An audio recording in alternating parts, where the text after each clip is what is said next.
దేవుని నామానికి మహిమ కలుగును గాక. కూడొచ్చిన మీ అందరికీ మన ప్రభువును ప్రియరక్షకుడునైన యేసుక్రీస్తు వారి శ్రేష్టమైన నామంలో శుభములు మరియు మీ అందరికీ వందనాలు. ఆదికాండం 16వ అధ్యాయాన్ని ధ్యానం చేసుకుందాం. ఆదికాండం 16వ అధ్యాయం మొదటి నుంచి 6 వచనాలు చదువుతాను. అబ్రాహాము భార్య అయిన శారయి అతనికి పిల్లలు కనలేదు.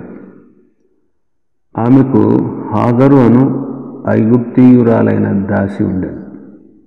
కాగా శారయి, ఇదిగో నేను పిల్లలు కనకుండా యెహోవా చేసి ఉన్నాడు, నీవు దయచేసి నా దాసితో పొమ్ము, ఒకవేళ ఆమె వలన నాకు సంతానం కలగవచ్చునని అబ్రాహాముతో చెప్పాను. అబ్రాహాము శారయి మాట వినెను. కాబట్టి అబ్రాహాము కనాను దేశంలో 10 ఏండ్లు కాపురమున్న తర్వాత అబ్రాహాము భార్య అయిన శారయి తన దాసి అయిన హాగరను ఐగుప్తీయురాలను తీసుకొని తన పెనిమిటి అయిన అబ్రాహామునకు భార్యగా ఉండినట్లు అతనికి ఇచ్చాను. అతడు హాగరుతో పోయినప్పుడు అది గర్భవతి అయింది. అది తాను గర్భవతి అయితేనని తెలుసుకున్నప్పుడు దాని యజమానురాలు దాని దృష్టికి నీచమైనదాయను.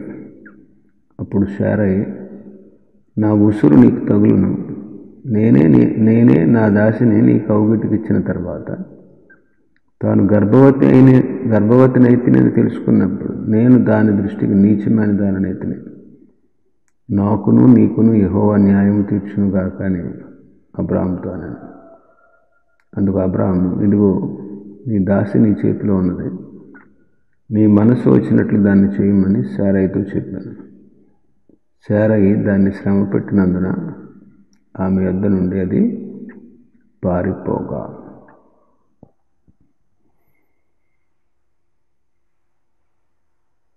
ఈ అధ్యాయం యొక్క ప్రాముఖ్యమైన విషయం ఏంటంటే, ఇష్మాయేలును కనిన అబ్రహాం. ఇష్మాయేలును కనిన అబ్రహాం. ఈ అధ్యాయంలో యేసుక్రీస్తు పాత్ర ఏంటంటే, యేసుక్రీస్తు గొప్పతనం ఏంటంటే, త్రోసివేయబడిన వారిని ఆదరించేటువంటి క్రీస్తు. ఈ అధ్యాయంలో యేసుక్రీస్తు గురించి మనం ధ్యానిస్తే, త్రోసివేయబడిన వారిని ఆదరించేవాడు మన ప్రభు. ఈ అధ్యాయం 3 విషయాలు మనం ధ్యానం చేయొచ్చు. ఒకటి, శారయి ఎదుట ఉన్న హాగరు. 2, దేవుని దూత ఎదుట ఉన్న హాగరు. 3, కుమారుని కన్నటువంటి హాగరు అని 3 భాగాలుగా ఈ అధ్యాయాన్ని మనం విభాగించవచ్చు. ఈ అధ్యాయంలో అబ్రహాము యొక్క అవిధేయత స్థితిని మనం చూస్తున్నాం. ఈ అవిధేయత అనేది మొదటిగా శారయిలో పుట్టింది.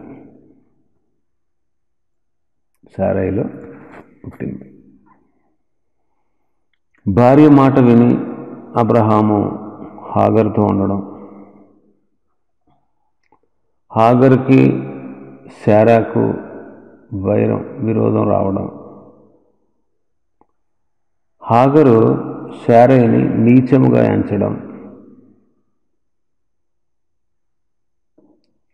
శారయి హాగరును శ్రమ పెట్టిన దాన్ని బట్టి హాగరు పారిపోవడం,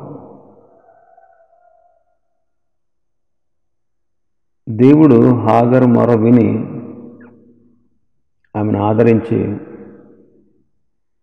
నీవు వెళ్ళి తిరిగి నీ యజమానురాల దగ్గరికి వెళ్ళి ఆమెకు లోబడి ఉండు అని చెప్పడం ఈ అధ్యాయంలో మనం చూస్తున్నాం. అబ్రహాము జీవితంలో ఈ చాప్టర్, ఈ అధ్యాయం చాలా దుఃఖకరమైందని చెప్పచ్చు. ఎందుకంటే దేవుని వాగ్దానమును గూర్చి దేవుడు స్పష్టంగా చెప్పినా అవిధేయుడై అవిశ్వాసపడి ఈ పని చేసినందువల్ల 13 సంవత్సరాలు అబ్రహాము జీవితంలో దైవ ప్రత్యక్షత అనేది తర్వాత కనబడదు. దైవ ప్రత్యక్షత లేనటువంటి అబ్రహాము యొక్క దుఃఖకరమైనటువంటి స్థితిని ఇక్కడ మనం చూస్తాం. మనం కూడా దేవుని వాగ్దానాల మీద ఆధారపడకపోతే ఏదో ఒక అవిధేయతలో చిక్కుకుపోతాం.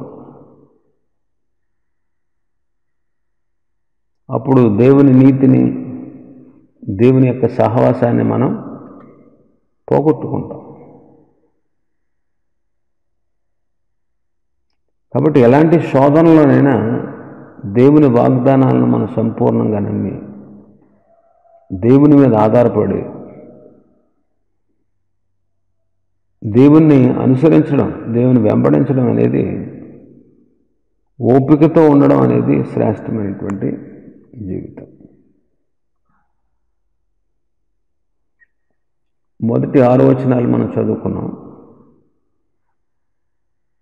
ఇందులో ఉన్న విషయాలు మనం ఈరోజు ధ్యానం చేసుకుందాం. ఇక్కడ ఐగుప్తీయురాలైనటువంటి హాగరుని మనం చూస్తున్నాం. అబ్రహాము కరువు వచ్చినప్పుడు దేవునికి అవిధేయుడై ఐగుప్తునకు వెళ్ళాడు. ఐగుప్తులో దుర్నీతి సంబంధమైన ఫలముగా ఫరో అబ్రహాముకి ఏమేమి ఇచ్చాడు చూడండి. 12వ అధ్యాయం 16వ వచనం. అతనికి గొర్రెలు, గుడ్లు, మగగాడిదలు, దాసులు, పనికత్తెలు, ఆడుగాడిదలు, ఒంటెలు ఇయ్యబడింది. దుర్నీతి సంబంధమైన ఫలముగా ఫరో అబ్రహాముకి ఇచ్చిన ఆస్తితో పనికత్తెలను కూడా ఇచ్చాడు.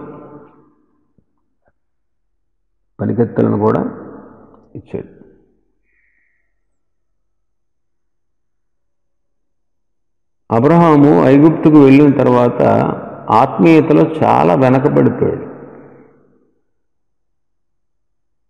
ఆస్తి వలన కలహం వచ్చింది. 13వ అధ్యాయంలో చూస్తాం ఆ మాట. ఇప్పుడు పనికత్తి అయినటువంటి హాగరు వల్ల ఒక శోధన కలిగింది. అనేక సార్లు ఉండకూడనిది మన ఎదుట ఉంటే మనం శోధనలకు గురి అవుతాం. కొంతమంది తన దగ్గర ఉన్నటువంటి ధనం విషయంలో తప్పిపోయి అవిధేయతలో చిక్కిపోయిన వాళ్ళు కనపడతారు మనకి. మరికొంతమంది తమ ఎదుట ఉన్నటువంటి వ్యక్తుల ద్వారా శోధించబడిన వాళ్ళు మనకు కనబడుతున్నారు. పరిశుద్ధ గ్రంథంలో మనం చూడొచ్చు. అందుకే పౌలు గారు తెస్సలోనికీయులకు రాసిన పత్రికలో 5:22 అంటాడు, కీడుగా కనబడు ప్రతి దానికి దూరంగా ఉండండి అంటాడు. కీడుకరమైనది మన ఎదుట ఉంటే మనం శోధించబడతాం.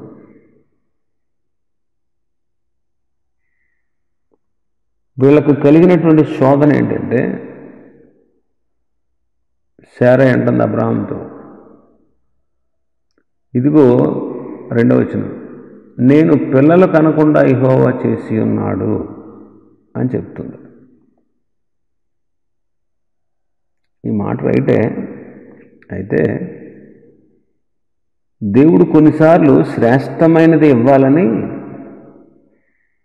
ఎవరికైతే శ్రేష్టమైన వాటిని ఇవ్వదలిచాడో వారు బలపడి అభివృద్ధి పొందాలనే నిమిత్తం కొంతకాలం అలా చేస్తాడు. పరిశుద్ధ గ్రంథంలో కూడా మనం చూస్తూ ఉంటాం. యోసేపును దేవుడు రాజుగా చేయదలిచి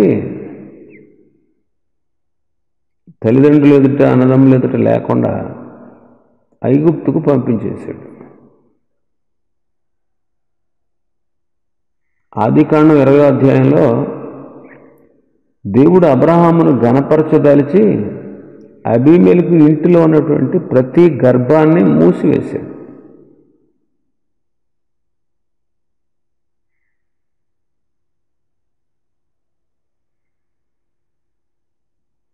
హన్నా కూడా పిల్లలు కనకుండా చేసింది దేవుడే అని సమూయేలు గ్రంథంలో మనం చూస్తాం. సమూయేలు మొదటి గ్రంథం 1వ అధ్యాయం 5వ వచనం. యెహోవా ఆమెకు సంతు లేకుండా చేసెను. అందుకే హన్నా విరిగి నలిగిపోయింది. పెనిన్నా కూడా హన్నాను చాలా విసిగించినందువల్ల బహుగా ప్రార్థన చేసి గొప్ప ప్రవక్త అయిన సమూయేలుని కనగలిగింది. అలాగే లేయా గర్భాన్ని తెరిచి దేవుడు రాహేలు గర్భాన్ని కొంతకాలం మూసే ఉంచాడు. ఆ తర్వాత ఆమె విరిగి నలిగి ప్రార్థించినందువల్ల సమస్త దేశములకు పోషకుడైనటువంటి యోసేపును రాహేలుకు దయచేశాడు. అలాగే వాగ్దాన పుత్రుడైనటువంటి ఇస్సాకును కూడా శారాయికి ఇవ్వదలిచి ప్రస్తుతానికి పిల్లలు కనకుండా దేవుడు చేశాడు.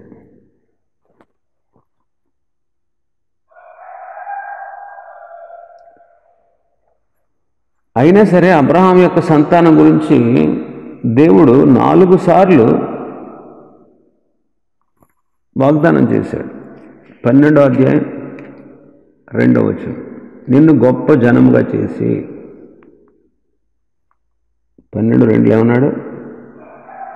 నిన్ను గొప్ప జనముగా చేసి. 7వ వచనం 12:7. యెహోవా అబ్రాహామునకు ప్రత్యక్షమై నీ సంతానమునకు ఈ దేశం ఇచ్చేదనని చెప్పగా 13:16. మరియు నీ సంతానం భూమి మీద నుండి రేణువుల వలె విస్తరింపచేస్తాను. ఒకడు భూమి మీద నుండి రేణువులు లెక్కింపగలిగిన ఎడల నీ సంతానము కూడా లెక్కించవచ్చు. 15:5లో 15వ అధ్యాయంలో వచ్చాను. మరియు ఆయన వెలుపలికి అతను తీసుకుని వచ్చి నీవు ఆకాశం వైపు తేరి చూచి నక్షత్రములు లెక్కించుటకు నీ చేతనైతే లెక్కించమని చెప్పి నీ సంతానం అలాగవునని చెప్పి. ఈ విధంగా దేవుడు అబ్రహాంతో చెప్పాడు. అయితే వీళ్ళు దేవుని వాగ్దానాలను నమ్మక అవిశ్వాసపడుతున్నారు. శారాయి చెప్పినట్టు పిల్లలు కనకుండా యెహోవా చేశాడు.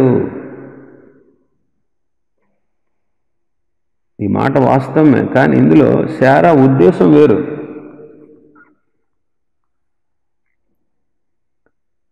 శారాని పిల్లలు కనకుండా చేసిన ఉద్దేశం అది కాదు. ఇక ఎన్నటికీ పిల్లలు లేకుండా చేసి ఉన్నాడని శారా అభిప్రాయపడుతుంది. కానీ దేవుని మీద అలిగి దేవుడే నాకు పిల్లలు కనకుండా చేశాడు అంటుంది. నీవు దయచేసి నా దాసితో వెళ్ళు, ఆమె వల్ల నాకు సంతానం కలగొచ్చని అబ్రహాంతో చెప్తుంది. ఒక విషయం గమనించండి, శారాయిని పిల్లలు కనకుండా చేసిన దేవుడు దాసికి పిల్లలు లేకుండా చేయలేడా? ఆ ఆలోచన కూడా శారాయికి కలిగినట్లేదు. ఆతృతలో ఉన్నవాళ్ళు ఆలోచన చేయలేరు. శారా యొక్క అవిశ్వాసము, అవిధేయత ఎంతో హీనమైన దుస్థితికి దారితీస్తుందో మనం గమనించవచ్చు. నేటి దినాల్లో మనం కూడా దేవుని వాగ్దానాలు నమ్మకపోతే ఇలాంటి దుస్థితుల్లో పడిపోయేటువంటి అవకాశం ఉంది. కాబట్టి దేవుని పిల్లలు ఆయన ఇచ్చినటువంటి వాగ్దానాలు అనుభవించడం కొరకు విశ్వాసంతో ఓపికతో కనిపెట్టుకోవడం అనేది చాలా అవసరం. తొందరపాటు మనకు ఉండకూడదు. తొందరపడి నడిచేవాడు త్రోవ తప్పిపోతాడు అంటాడు సామెతల గ్రంథకర్త. శారాయి సంతానం గురించిన వాగ్దాన విషయంలో దారి తప్పి మాట్లాడుతుంది. ఇంకా మరొక దుఃఖకరమైనటువంటి విషయం ఏంటంటే అబ్రహాము శారాయి మాట వింటున్నాడు, వినెను అని చదువుతున్నాడు. అబ్రహాము శారాయి మాట వినెను, 2వ వచనంలో. భర్తలు భార్య మాట వినడం మంచిదే, కానీ ఏం చెప్పినా సరే ఆలోచన లేకుండా వినడం అనేది మంచిది కాదు. కొన్నిసార్లు భార్య సలహా పాటించడం మంచిదే, అలాని పాటించొద్దు, వాళ్ళు తీసేయండి, వాళ్ళని అసలు పనికిరారు అని చెప్పట్లేదు.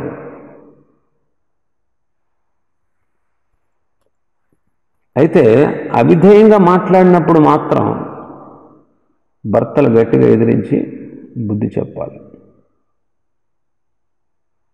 అయితే అబ్రహాం అలా చేయట్లేదు. దేవుడు 4 సార్లు తన సంతానం గురించి మాట్లాడినా అది తలంచుకోకుండా అబ్రహాము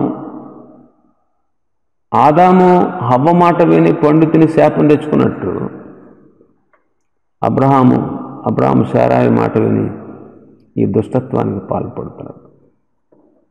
కనాను దేశంలో 10 ఏండ్లు కాపురం ఉన్న తర్వాత అని చదువుతున్నాం మనం. 10 ఏండ్లు కాపురం ఉన్న తర్వాత 3వ వచనం. అంటే 10 ఏండ్లు దైవ సహవాసం కలిగినటువంటి వీళ్ళు ఈ అవిధేయతకు లోబడిపోతున్నారు.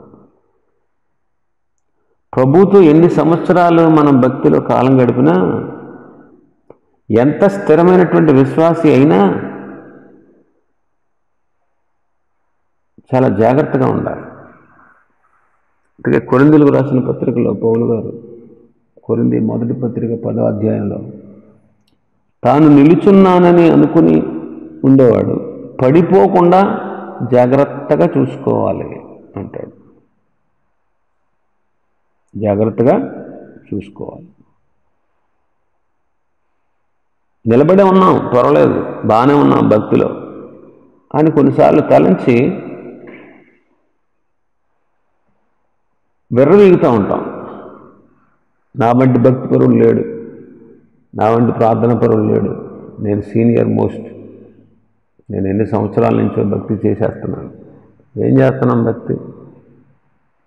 మనం చేసేదంతా నామకార్థ స్థితి. చాలా వరకు పరిపూర్ణంగా దేవునికి లోబడి సమర్పించుకుని ఉండేవాళ్ళు చాలా తక్కువ.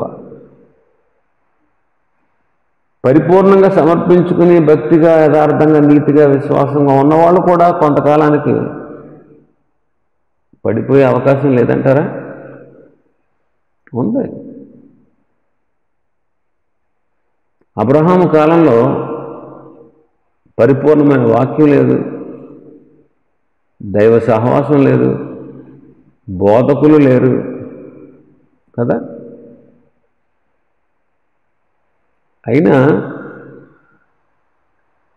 అబ్రహాము చాలా విషయంలో విశ్వాసంలో అభివృద్ధి చెందుతూ వచ్చాడు. పడి లేస్తూ పరిపూర్ణతలోకి వచ్చాడు.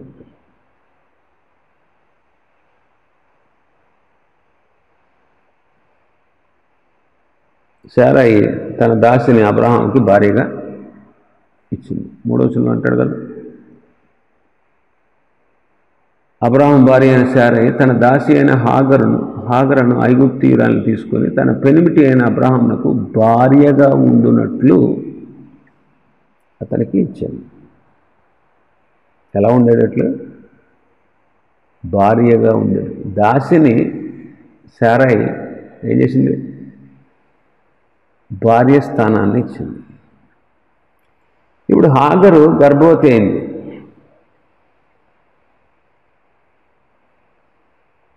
స్త్రీ పురుషుల కలయిక వల్ల సంతానం కలగాలని దేవుడు ఆదిలోనే ఏర్పాటు చేశాడు.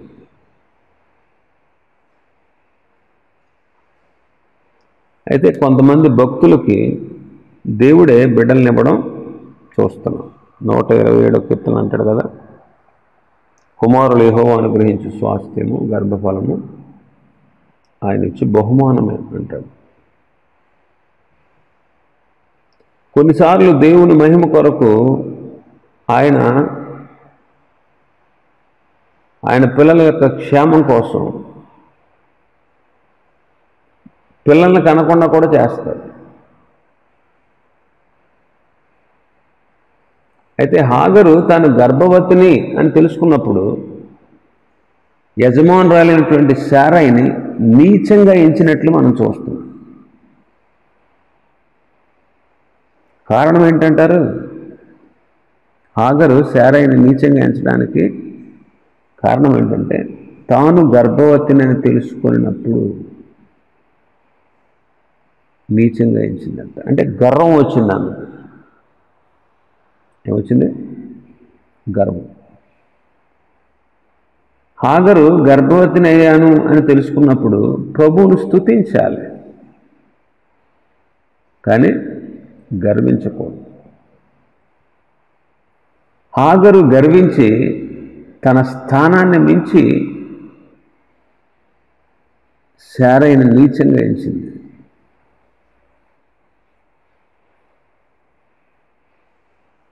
శారయిని నీచంగా ఎంచింది.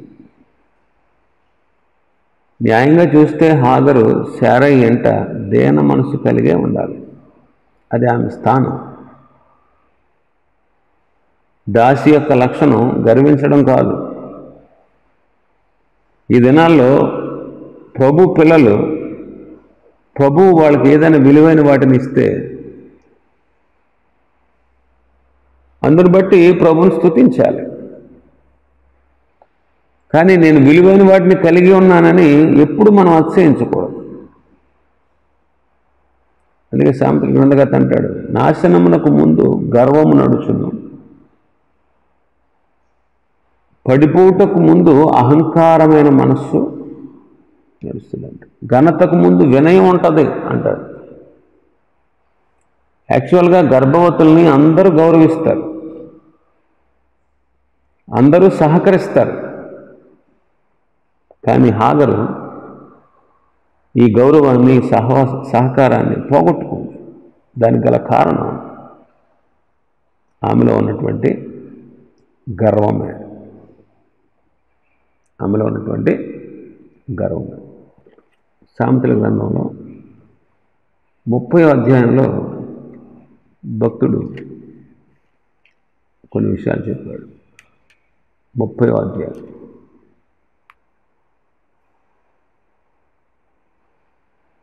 భూమిని వణికించేవి 21వ వచనం.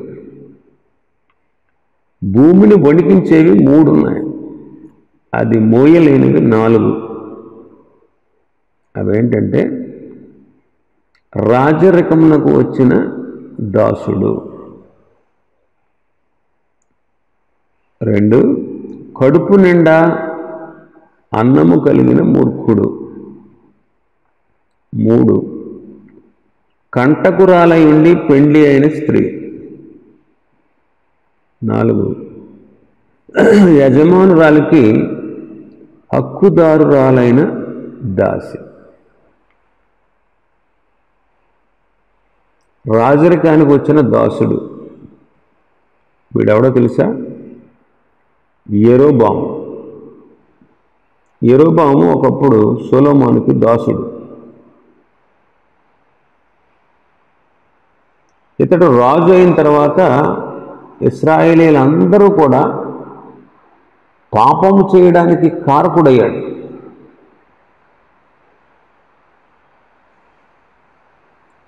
తనను రాజుగా నియమించినటువంటి ఆ దేవుణ్ణే ప్రజలు ఆరాధించకుండా తను ఎవరైతే రాజుగా చేశారో ఆ దేవుణ్ణి ఇశ్రాయేలీలందరూ ఆరాధించకుండా చేసిన వాడు. 2 బంగారు దూడలను చేయించి దానులో ఒకటి బేతెల్లో ఒకటి ప్రతిష్ఠించి ఇశ్రాయేలీయులు యెరూషలేముకు వెళ్లకుండా, దేవుని దేవాలయానికి వెళ్లకుండా, దేవుని ఆరాధించకుండా, దేవుని పూజించకుండా, దేవుని నుంచి వాళ్ళ మనస్సును మళ్లించి ఏ దేవుడైతే అతన్ని రాజుగా చేశాడో ఆయన్ని ఆరాధించకుండా చేసి పడేశాడు.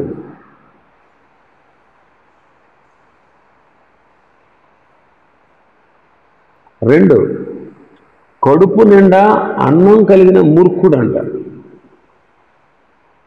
ఇలాంటి వాడిని కూడా భూమి మోయలేదని చెప్తున్నాడు.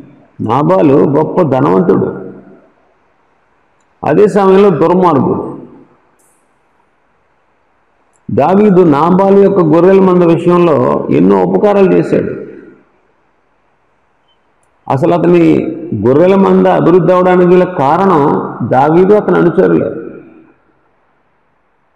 తమ పనివారు తమ గొర్రెల మందలు అభివృద్ధి చెందుతూ తమ పనివారు క్షేమంగా ఉండడానికి అరణ్యంలో శత్రువుల పాలవ్వకుండా, అరణ్యంలో మృగాల పాలవ్వకుండా కాపాడబడి కర్మెలలో మాయోనులో నివసిస్తున్నటువంటి వీడు ఎంత గొప్ప ధనికుడు అవడానికి గల కారణం చాలా మట్టుకు దావీదు అతని అనుచరులు. ఎందుకంటే ఆ కాలంలో సౌలు చేత తరంబడుతూ ఆ ప్రాంతంలో నివాసం చేసేవాడు. ఆ ప్రాంతంలో దావీదు అతని అనుచరులు ఉన్నారన్న భయంతో దొంగలు కానీ లేకపోతే క్రూర మృగాలు కానీ అక్కడికి వచ్చేవి కాదు. దావీదు చుట్టూ దేవుని యొక్క కాపుదల ఉన్నందువల్ల, ఆ భయం వల్ల వాళ్ళు క్షేమంగా ఉన్నారు. ఈ విషయం వాడికి తెలీదా? నాబాలుకి తెలుసు. దావీదు ఎన్నో ఉపకారాలు చేశాడని తెలుసు. అయితే దావీదు చేసినటువంటి మేలులను మరిచి దావీదును తోలనాడి హీనంగా మాట్లాడాడు. చేసిన మేలును మర్చిపోయిన వాడు అన్నాడు. కడుపు నిండా అన్నం కలిగిన మూర్ఖుడు. 3 భూమి మోయలేని 3వ వ్యక్తి కంటకురాలై ఉండి పెళ్లి అయిన స్త్రీ. కంటకురాలు కానీ పెళ్ళయింది. ఈ స్త్రీయే యెజబెల్. దేవుని ప్రవక్తలను చంపించినటువంటి స్త్రీ. నాబోతు ద్రాక్ష తోట తీసుకోవడానికి నాబోతుని అన్యాయంగా చంపించినటువంటి స్త్రీ ఇది.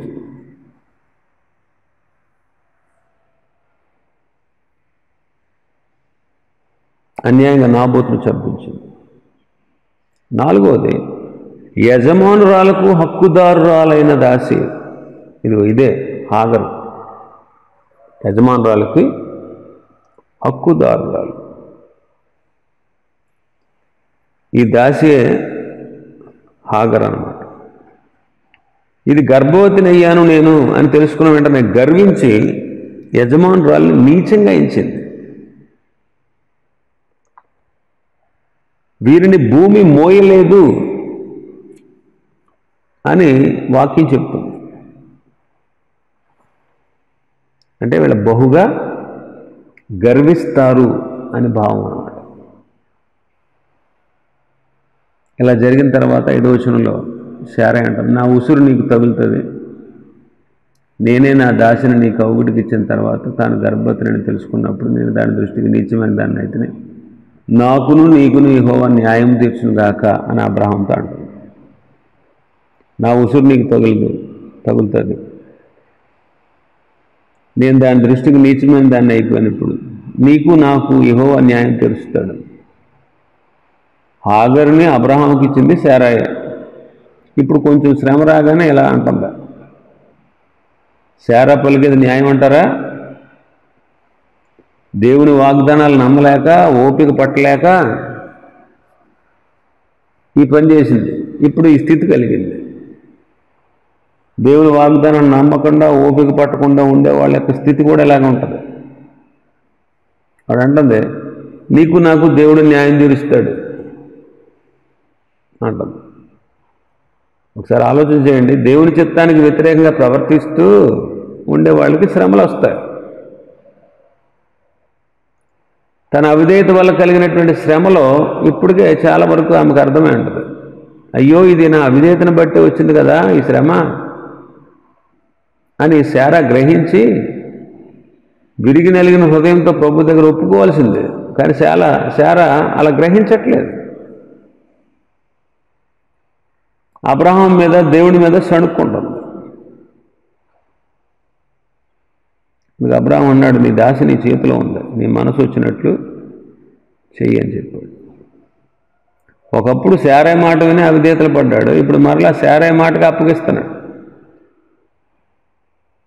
భార్య మంచి చెప్పిందనుకోండి, అది చేయడం న్యాయమే. కానీ ఏది చెప్పినా అనాలోచనంగా చేయడం అనేది మంచిది కాదు. అది దైవక్రమం కాదు. ఇప్పుడు శారాయి హాగర్ని శ్రమ పెడతా ఉంది. ఒకప్పుడు అబ్రహాముకు భారీగా ఉండడానికి ఇచ్చింది శారాయి. ఇప్పుడు అదే హాగర్ని బాధ పెడతా ఉంది. శారాయి అంటే అర్థం ఏంటో తెలుసా? గయ్యాళి, జగడగొండి అని అర్థం. శారాయి అంటే అర్థం గయ్యాళి, జగడగొండి. ఆమె పేరు ఆమె గుణాన్ని సూచిస్తూ ఉంది.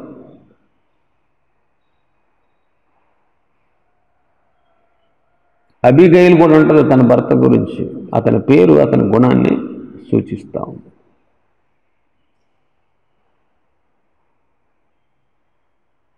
ఇప్పుడు హాగర్ను శ్రమ పెడతా ఉంది. నా ఉసురు నీకు తగులుతుంది అంటది అబ్రహాంతో. హాగర్ని శ్రమ పడుతుంది. తన అవిధేయతను గుర్తించలేదు. ఇలాంటి పద్ధతులు మంచి కాదు. శారాయి శ్రమ పెట్టడం భరించలేక హాగర్ పారిపోతా ఉంది. ఆలోచించేయండి. గర్భవతి అవగానే తన స్థానం మర్చిపోయి గర్వించినందువల్ల అసలు ఆ ఇంట్లో స్థానమే లేకుండా పోయింది. ఇప్పుడు హాగర్కి గతి లేక పారిపోవాల్సి వచ్చింది. కాబట్టి మనకు కూడా కొంత పాఠంగా దేవుడు మనల్ని హెచ్చరిస్తున్నాడు. గర్విస్తే మనం నష్టపోతాం అనే విషయాన్ని మనం గమనించుకోవాలి. గర్వించామంటే దేవుడిచ్చేటువంటి ఆధిక్యతలన్నీ కోల్పోతాం అనే విషయాన్ని మనం జ్ఞాపకం చేసుకోవాలి. అనేకమైన ఆధిక్యతలకు మనం దూరం అయిపోతాం. కాబట్టి దేని మనస్సు కలిగి ఉండడం,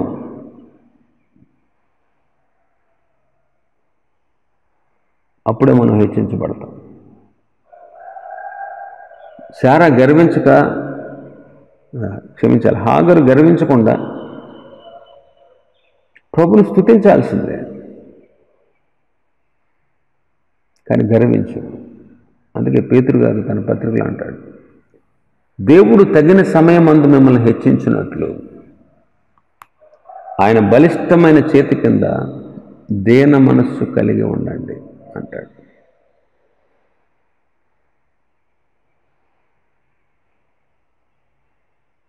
ఇక్కడ భక్తుల సహవాసం నుండి పారిపోతాం. దానికి గల కారణం తన అవిధేయతే. దానికి గల కారణం తన అవిధేయత. తన గర్వం, తన అవిధేయత తను నిరాధారణకు గురయ్యేటట్టు చేసింది. ఇంటిలో స్థానం లేకుండా చేసింది. శ్రమల పాలు చేసింది. దిక్కులేనటువంటి స్థితికి, అరణ్యంలోకి వెళ్ళి అటు ఇటు తిరిగే స్థితికి దిగజారిపోయింది.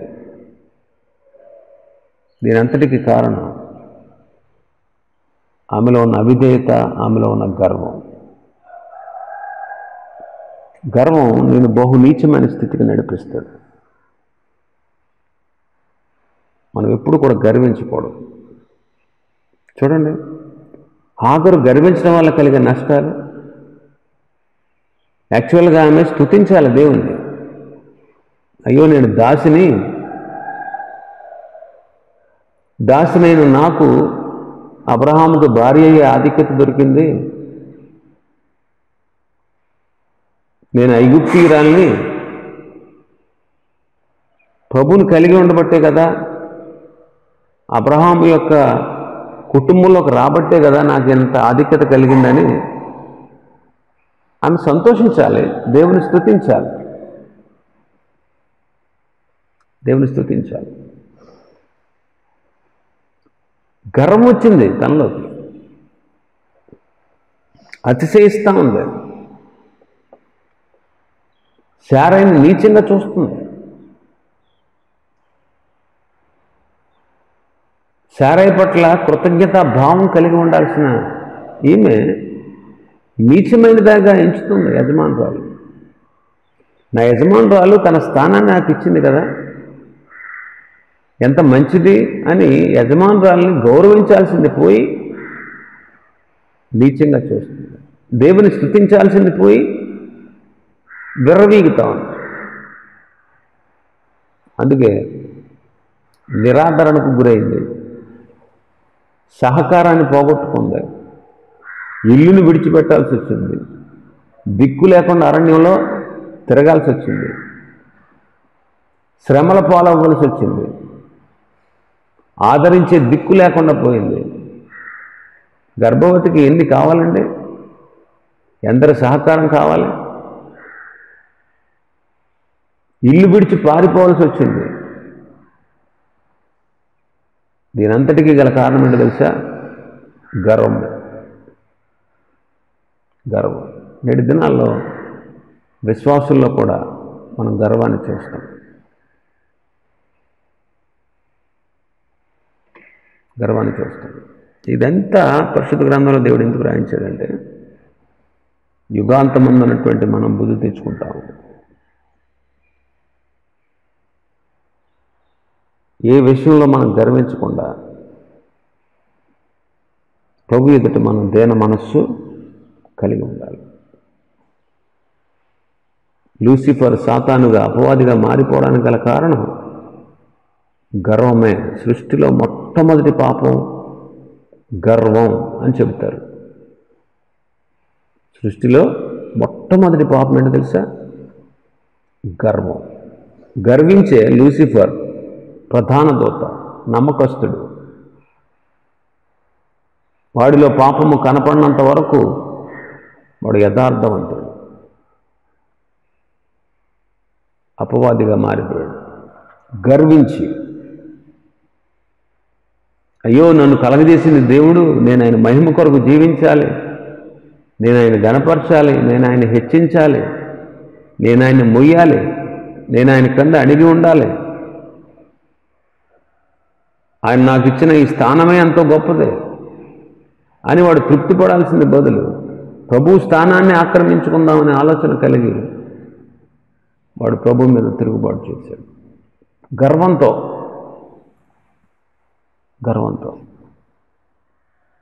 అందుకే సామెతల గ్రంథకర్త అంటాడు, నాశనమునకు ముందు గర్వం నడుస్తుంది, పడిపోవడానికి ముందు అహంకారమైన మనసు. ఒకవేళ నువ్వు అహంకారంతో విర్రవీగుతున్నావేమో పడిపోతావు. ఒకవేళ గర్వంతో ప్రవర్తిస్తున్నావేమో, నాకేంటి, నేను ఎవరితో మాట్లాడాలి, నేను ఎవరికి సమాధానం చెప్పాలి, నాకు ఎవడు అక్కర్లేదు, ఇదే గర్వం.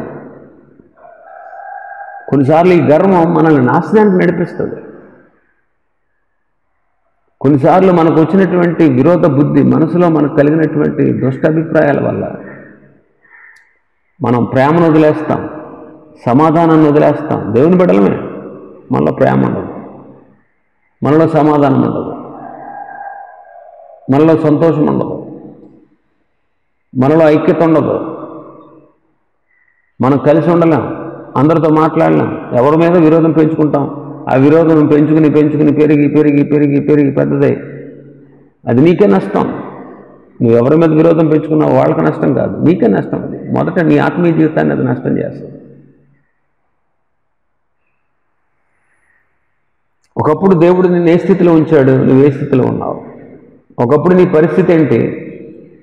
ఆ పరిస్థితుల్లో ప్రభు నిన్ను ఎలా ఆదరించాడు, ప్రభు నిన్ను ఎలా ప్రేమించాడు, ప్రభు నిన్ను ఎలా హెచ్చించాడు, ప్రభు నిన్ను ఎలా గణపరిచాడు, ప్రభు నిన్ను ఎలాగ సహకరించాడు? నీ ప్రార్థనలు విని, నీ తోటి వారి సహకారంతో, భక్తుల సహకారంతో దేవుని సహకారంతో నువ్వు వీటన్నిటిని అధిగమించావు. నువ్వు ఈనాడు సంతోషంగా ఉన్నావు, క్షేమంగా ఉన్నావు, అభివృద్ధి చెందుతున్నావు, ఆశీర్వదించబడుతున్నావు, మేలు జరుగుతూ ఉంది.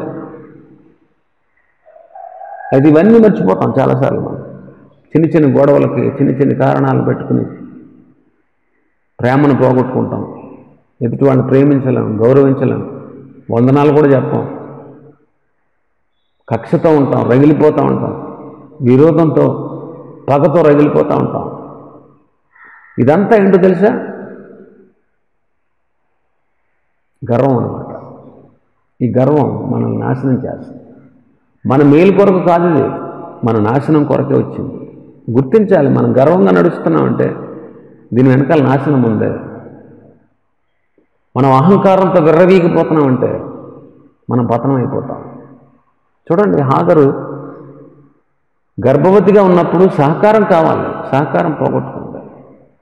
ఇంట్లో స్థానాన్ని పోగొట్టుకుంది, శ్రమల పాలైంది. గర్భవతిని ఎవరైనా శ్రమ పెడతారండి? శ్రమల పాలైంది. ఒంటరిగా మిగిలిపోవాల్సి వచ్చింది, ఇల్లు విడిచి పారిపోవాల్సి వచ్చింది. ఒక్కళ్ళు లేరు ఆదరించేవాళ్ళు. దీనంతటికి కారణం ఆమెలో ఉన్న గర్వం. ఆమెలో ఉన్న గర్వం. కాబట్టి దేవుడు నిన్ను ఏ స్థితి నుంచి ఏ స్థితికి తీసుకొచ్చాడు? నువ్వు ఈనాడు ఎలా ఉన్నావు?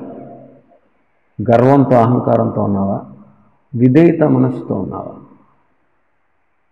దేవుని పట్ల, దేవునికి చేతి క్రింద నువ్వు దీన మనస్సు కలిగి ఉంటే దేవుడు నిన్ను ఇంకా ఇంకా ఇంకా ఇంకా ఇంకా హెచ్చిస్తాడు.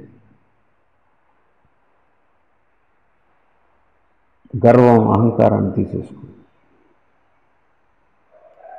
చాలామందికి గర్వం ఎక్కువ. కొంతమందికి ఆస్తి ఉందనే గర్వం, కొంతమందికి కులం, మా కులం గొప్పది అనే గర్వం, కొంతమందికి కుల గర్వం, కొంతమందికి ధన గర్వం, కొంతమందికి బంధు గర్వం, అంటే బల గర్వం అన్నమాట. నాకేంటి బోళ్ళంతమంది బంధువులు ఉన్నారు, అందరూ వచ్చేస్తారు. ఎక్కడికి వస్తారు?